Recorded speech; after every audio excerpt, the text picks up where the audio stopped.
వికటకవి తెనాలి రామకృష్ణ కథలు. కృష్ణాతీరంలో గార్లపాడు అనే ఊరు ఉంది. ఆ ఊరిలో రామయ్య మంత్రి అనే పండితుడున్నాడు. అతని భార్య లక్ష్మమ్మ. వారి కుమారుడు రామకృష్ణుడు. చిన్నతనంలో రామకృష్ణుని తండ్రి మరణించాడు. మేనమామ అతన్ని తెనాలికి తీసుకొని వచ్చాడు. రామకృష్ణుని బడిలో వేశాడు. రామకృష్ణుడు చదువుకునేవాడు కాదు. బడికి పోయేవాడు కాదు. పొద్దున్నే ఇంటి నుంచి బయలుదేరి అటూ ఇటూ తిరిగేవాడు. సాయంత్రం ఇంటికి చేరేవాడు. చదువు లేదు. అల్లరి ఎక్కువ. పెద్దవాడవుతున్నాడు.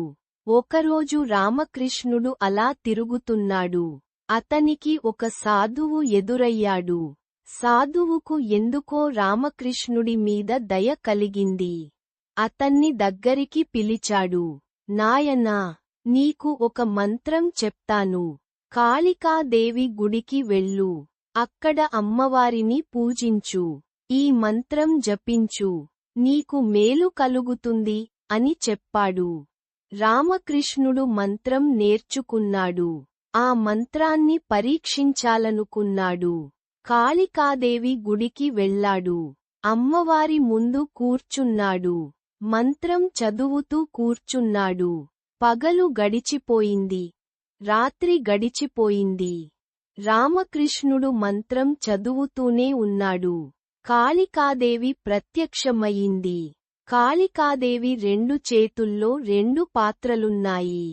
ఆమె రామకృష్ణుని పిలిచింది. నాయనా, ఇవిగో 2 పాత్రలు. ఒక దానిలో పాలున్నాయి. మరొక దానిలో పెరుగు ఉంది. పాలు తాగితే గొప్ప పండితుడివవుతావు. పెరుగు తాగితే ఐశ్వర్యవంతుడివవుతావు. నీకేం కావాలో కోరుకో అంది. రామకృష్ణుడు సందేహంగా చూశాడు. అమ్మా, అవి అసలు ఎలా ఉన్నాయో నాకు తెలియదు. ఆ 2 ఇవ్వు. ఒకసారి చూసి చెప్తాను అన్నాడు. దేవి ఇచ్చింది. రామకృష్ణుడు ఒకసారి పాల గిన్నె వైపు చూశాడు. ఒకసారి పెరుగు గిన్నె వైపు చూశాడు. ఒకసారి అమ్మవారిని చూశాడు. ఒక్కసారే పాలు, పెరుగు నోట్లో పోసుకున్నాడు. కాళికాదేవికి కోపం వచ్చింది. ఇదేం పని? నీవు వికటకవివి అవుతావు ఫో అంది. రామకృష్ణుడు దేవి కాళ్లపై బడ్డాడు. క్షమించమన్నాడు.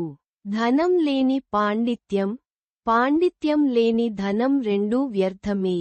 అందుకే 2 కావాలన్నాడు.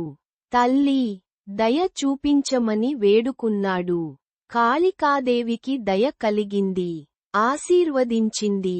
ఈ తెనాలి రామకృష్ణుడే వికటకవిగా ప్రసిద్ధుడు. వికటకవి తిరగవేసి చదవండి. మా లీ వికటకవి అవుతుంది. రామకృష్ణుడు రాయలవారి ఆస్థానంలో చేరాడు. అష్టదిగ్గజాలలో ఒకడయ్యాడు. గొప్ప కావ్యాలు రాశాడు. తెనాలి రామకృష్ణుడన్నా రామలింగడన్నా ఒకరే. అతన్ని గురించి ఎన్నో కథలున్నాయి. తెలుసుకోండి.